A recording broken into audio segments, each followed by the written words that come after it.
Yeah. Man, thank Okay, you is that for is coming that on. better? That's great. That's awesome. Okay. Ladies and Okay. gentlemen, Frank K, world Good famous. evening. My pleasure to be here tonight. Yeah. Frank, why don't you tell everyone your background, kind of where you came from, what you've done, I started how we out know in each the other. okay. Okay. I started out in the mid 80s working at Panavision Woodland Hills. Actually, it was Panavision Tarzana back then. And I started like everybody started back then in the actually shipping and receiving department. And then went into the camera rental department, then went into the marketing department. And I was basically the PR advertising trade show person and anything else that nobody wanted to do. That was pretty much my job.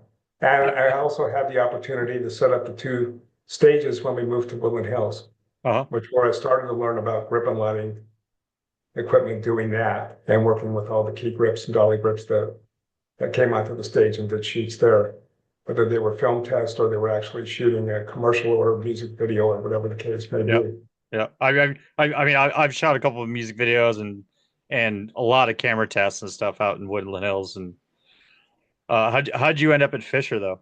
Well, what happened was Jimmy was doing a camera shoot for some ads that he was putting together. And he called me up and asked if we can bring out some cameras as prop cameras on the dollies. So I want to say it was a Saturday afternoon, and I drove out there and set up, I think, three or four cameras on a couple of 10s and an 11 and a jib arm. All right, wait. And So here's a better question. How long ago was this? this is when I had hair.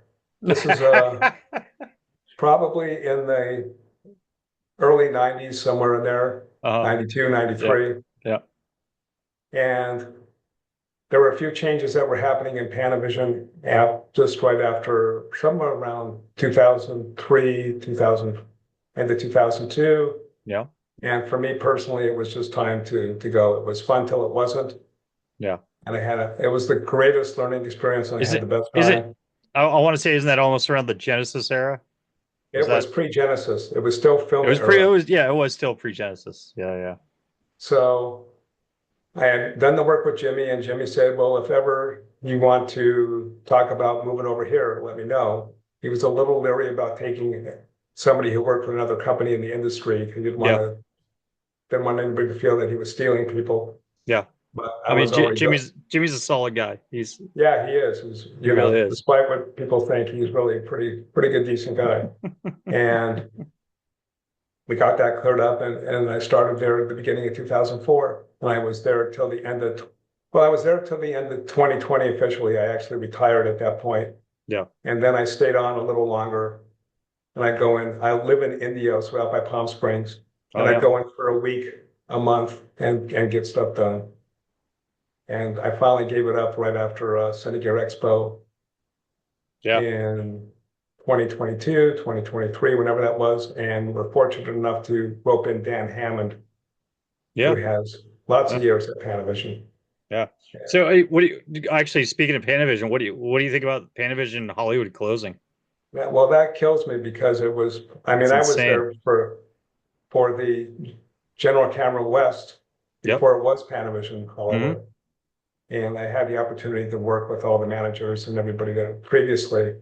So it's hard.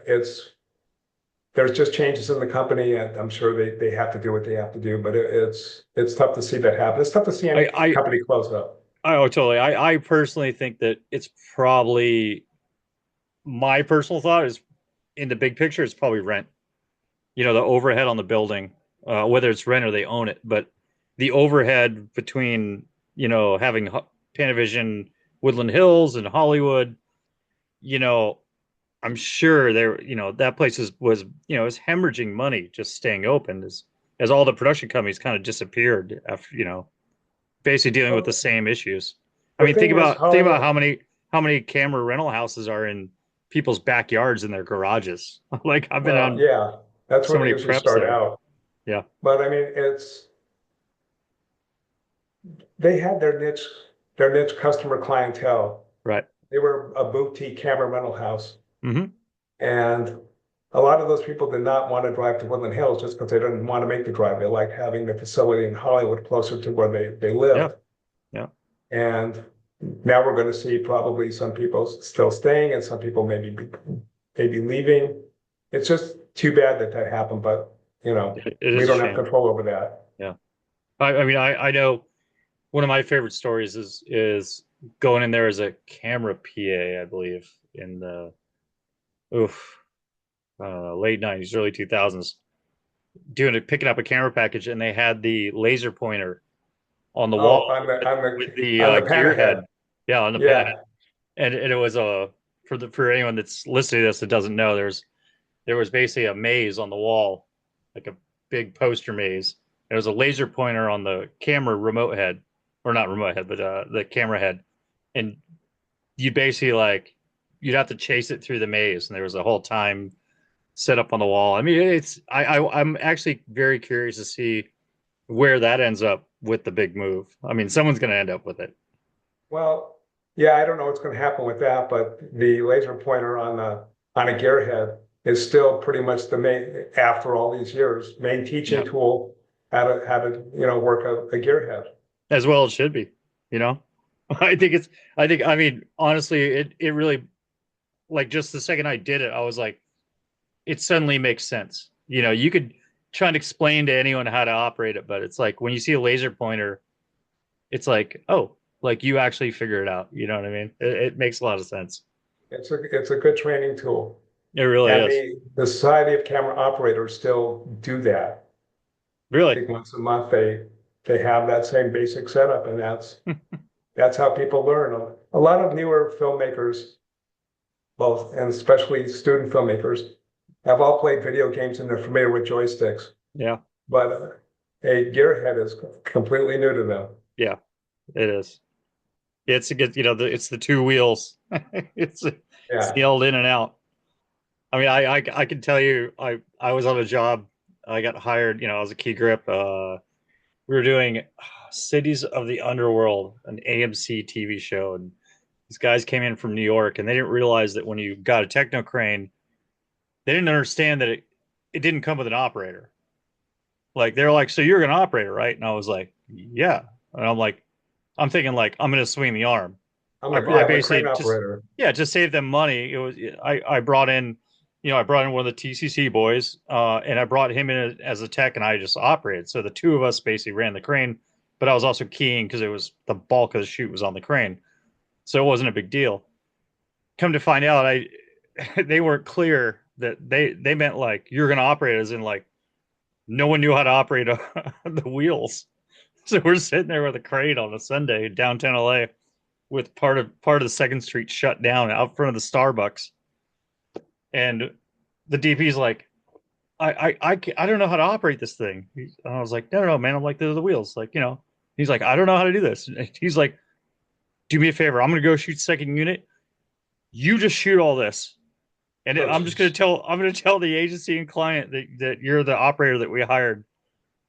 And I'm just sitting there as the key grip going like, are you kidding me? And we're in downtown LA in front of Starbucks. And sure enough, I don't know how it was. Three of my DPs happened to, during the course while we were filming there, keep coming out. Like they literally walk out of Starbucks, they look over, and I'm sitting there on the wheels. Like, and there was no reason for me to be there. I'm like, I just because I knew it a little better than him. And they're like, what are you doing? And I'm like, operating because I'm DPing this. Just trying to lie because I got a client agency behind me. Like it was really bad. geez. I walked away from that unscathed, but there was a lot of phone calls afterwards. So like people I would asking me what the hell imagine. was going on. So what are you doing now with retirement? I am just enjoying relaxing. I live in a gated over 55 community, so there's actually lots of different things that go on here, Do you have a golf and cart?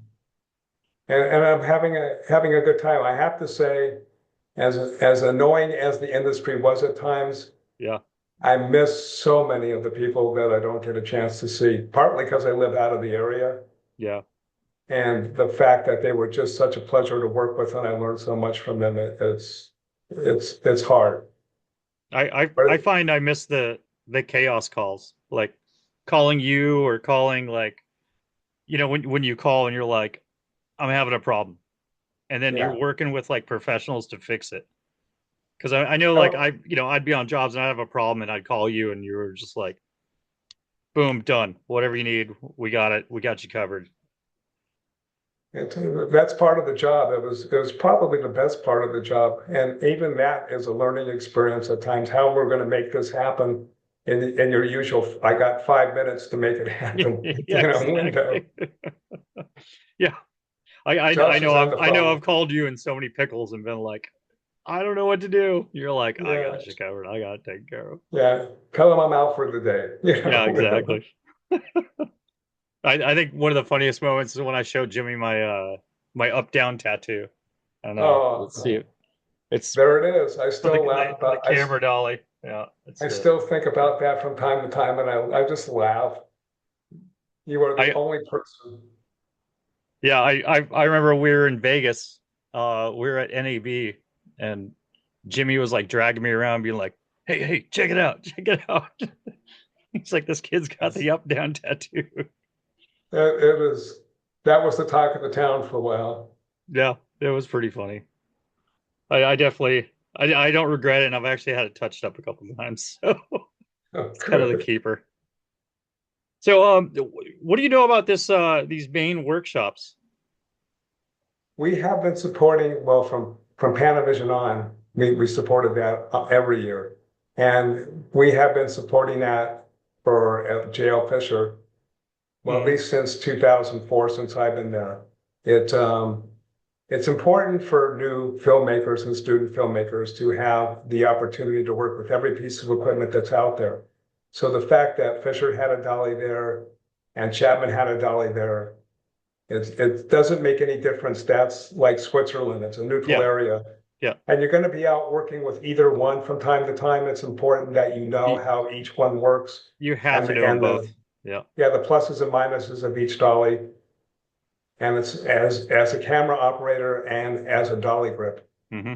both, because the operator is an extension of the dolly, and so is the dolly grip. Oh, well, the operator also has to understand the limitations and abilities of the equipment that he's working with. Sure, that's why it's so important to have both dollies there, or any piece of equipment, competitor or not. Hmm. You have to be able to know and understand that. You're going to walk out to a set and not know it's there.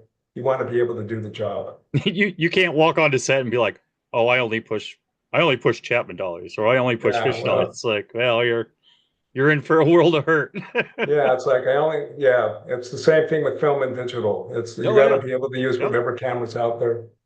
Oh yeah. I I'm gonna tell you my favorite film digital story, and I'll try Go to make it ahead. quick. But I was keying a feature.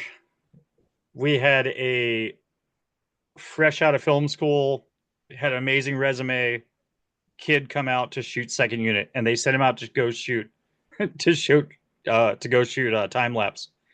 Um, he had never shot film, and we were shooting 16 mil, so he was out there on the film camera setting all the lighting based on the onboard monitor, which is obviously auto aperture analog. It was an Yeah, old school monitor. And it's like, so he went out and shot the entire day, and it was just black. There was just no footage. So they had to sit him down and talk to him, give him a meter, and explain to him, that. And I will say the AC burned him because the AC was sitting there going like, but at the same time, the AC was more qualified to be shooting it. So he was just kind of like, he's like, yep. He's like, you're fresh out of film school. He's like, welcome to the party. And the poor yeah. guy, Unfortunately, he shot a whole day of just trying to set the exposure off the monitor on a film unfortunately, shoot. some film schools now just teach digital. They don't teach film. Yeah, So I mean, lot of filmmakers have gotten into trouble with that scenario. if you mention the word foot candles around, it's like people have no idea what you're talking about. No. What what would you say about the whole the sound dollies for Fisher? Because that's the one thing, like, in my whole career, I never had any experience with them. I never knew much about him, but I did see him out and about. Like I'd be But you day would see playing somewhere on a like a Nickelodeon show or something. usually the sound equipment is the sound booms and the dollies for those, or actually the bases for those, Hmm. are out still on daytime soaps. There's one out on, let's see, I'm trying to think of the show. They probably Oh, don't Saturday leave, Night right? Live Oh yeah, that makes sense. has one out there, and a couple of other shows will take them out periodically. Part of the problem is the same thing in relation to film and digital and any other equipment. Hmm. There aren't a lot of sound people that have worked with those sound booms. Right. Okay, whether they're the operator and or the bass operator pulling and doing that. So that's part of the problem. That's one reason why they're not out there. The other part of the problem is the sets aren't built for them anymore.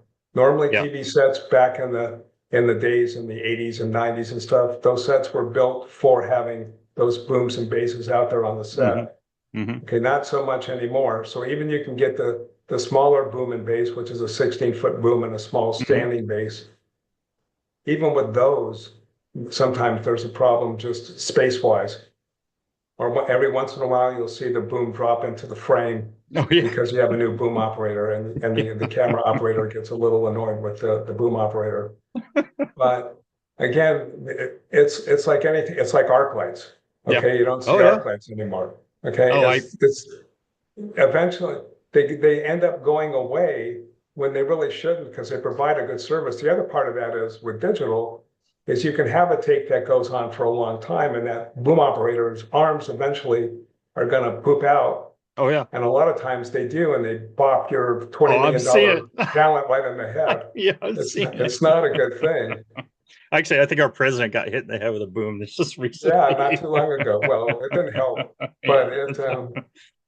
So it's out of curiosity though, when those were on set, like I always wondered, like, is it a dolly grip pushing the bass and then the sound dude usually riding the wheels, it's a sound, it's a boom operator, like a right? camera operator. Yep. Okay, because he's got a wheel and he's got stuff that he's Uh-huh. got to handle and things that he or Well, and she that's what I was has wondering. I was like, how the to hell would a work. sound guy be able to You operate the can't, wheels? you can't. Yeah. Okay, you can't push the bass and work the boom at the same time. Oh, okay. You have to have a boom pusher, as the saying goes, And to that's do why it that. telescopes, I assume. Because Yeah, the I know telescope's out. there's like a, Well, it's a pan and tilt and there's also a telescope on it. yeah, exactly. So it's like working a remote head or a Yep. crane. It's like working a technocrane. Yeah. You got in and out, and you got all the Yeah. stuff that they're. And when you're operating, you're not going to be pushing the crane generally at the same time unless you've got a really small crane and you can do it. Yep. There's just no way to do it and keep it Yep. steady enough to where the camera's not bouncing around, Yep. regardless Agreed. of what, Totally regardless agree. of the head you have on there. Yeah. But What they're do still going out working, not just the way they used to. yeah.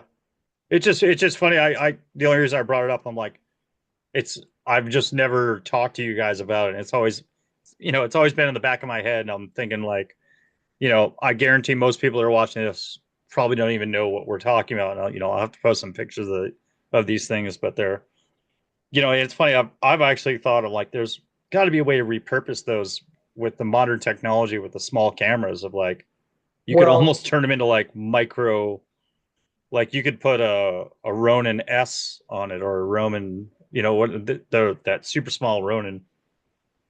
we had some people come in and talk to us about it at Fisher, but it's just when the thing's out all the way, the arm on that is just not steady enough Right. right now. You'd Yep. have to do something to beef up the arm because it Right. usually bends a little bit right at the front end Yep. where the microphone sits. And if you have a camera on there, no matter what camera it is, You're there's going to be some gonna, movement. Yeah, yeah, you're exactly.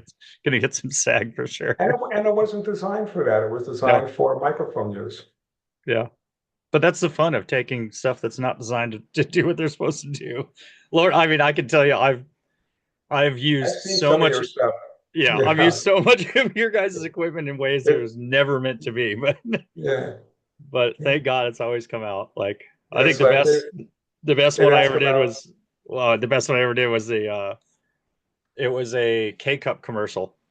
And I know that I called you multiple times that day, and I came down and I had like four different cross arms, a Fisher 21, and at one point we had like multiple cross arms on the 21, and it was on track because we were shooting on the old periscope, and we're oh, basically okay. recreating a coffee going into a K cup and then coming out of a machine. So, you know, it's everything's like micronized, but you had to have that freedom to move all around. And it was just we were over at Universal. And it was just like all day I kept sending Dave Levitch back, like, go get me this, go get me that. Just keep bringing me parts from Fisher. Well, Jimmy would ask me, go, how was Linky shoot? And I go, you don't want to know. Just Yeah.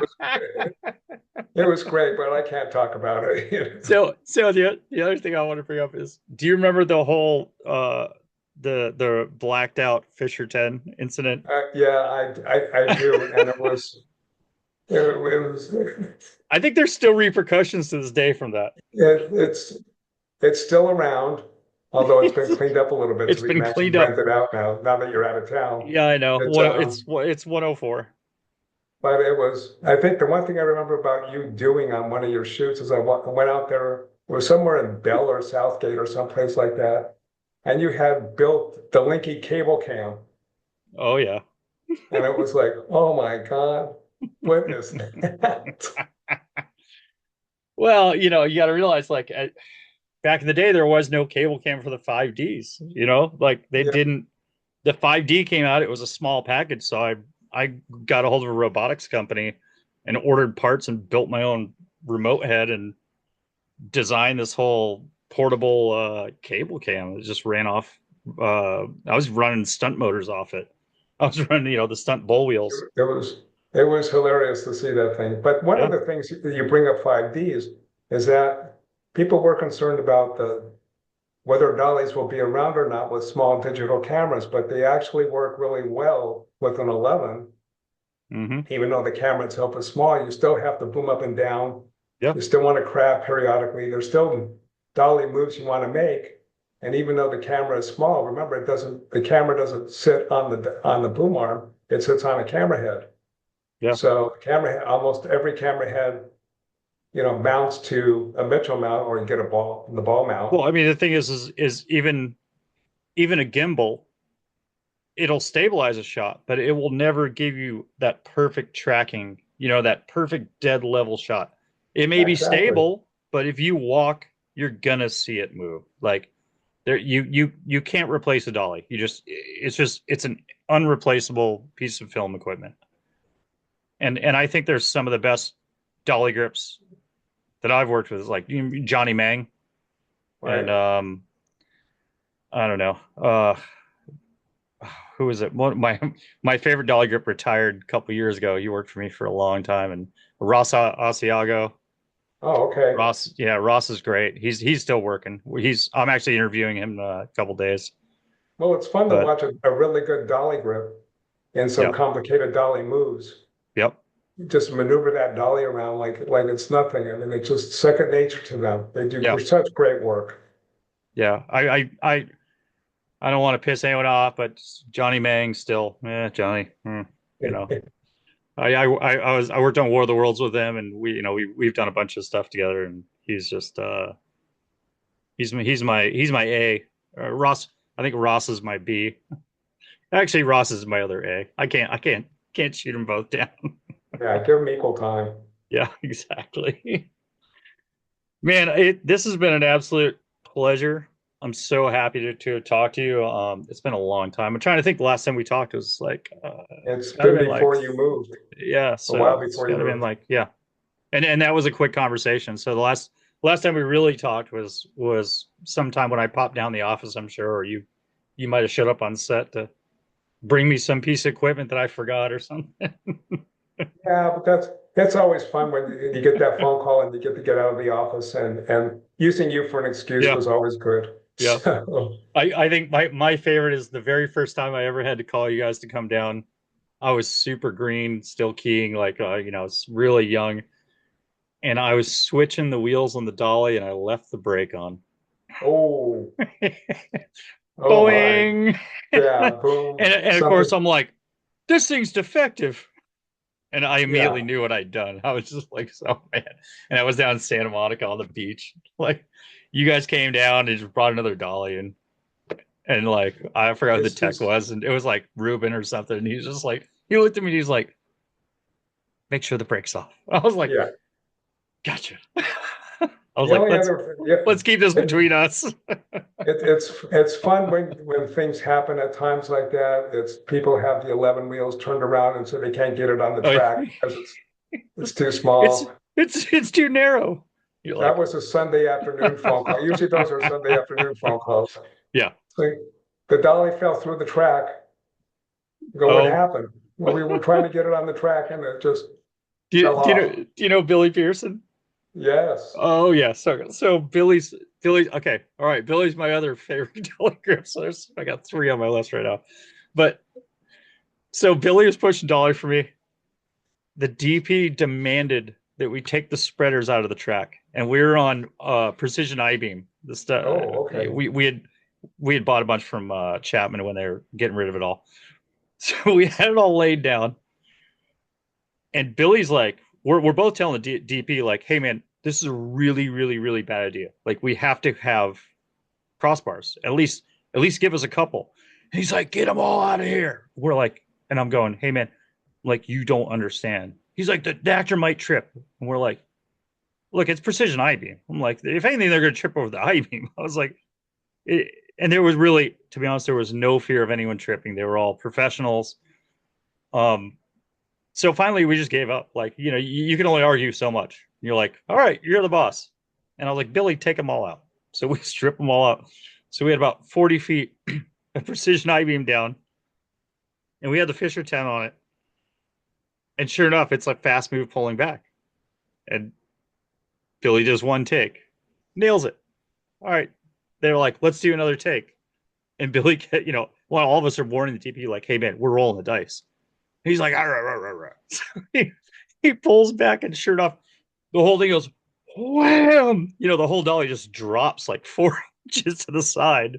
Oh, geez. The actor freaks out. He jumps, like all these other kids that were running around next to him. They all jump, and we're all sitting there like, and of course all the grips start laughing. Everyone else is freaking out, and all the grips are dying laughing. The DP's like, what? What the hell just happened? Billy's like, it's because we took the goddamn races out of the track. He's like, I told you. I mean, Billy, like little ice climbing madman, and he just unloaded on the DP. And I'm sitting there Wow. going like, the DP's looking at me to like calm him down. I was just like, man, I'm like, we told you, dude. I don't know what to tell you. Yeah. Like, And we had that conversation about safety on the set yeah, and working with the equipment properly so nobody yeah. gets hurt. And then I can just picture the ACs jumping for the camera Well, the AC as the knew dolly's going he over. he was walking because he knew. Even the AC Okay. was like, this is gonna fall off, and we're all like, yeah, it's gonna fall off. But we were like, nothing's gonna happen. It's just gonna dump to the side.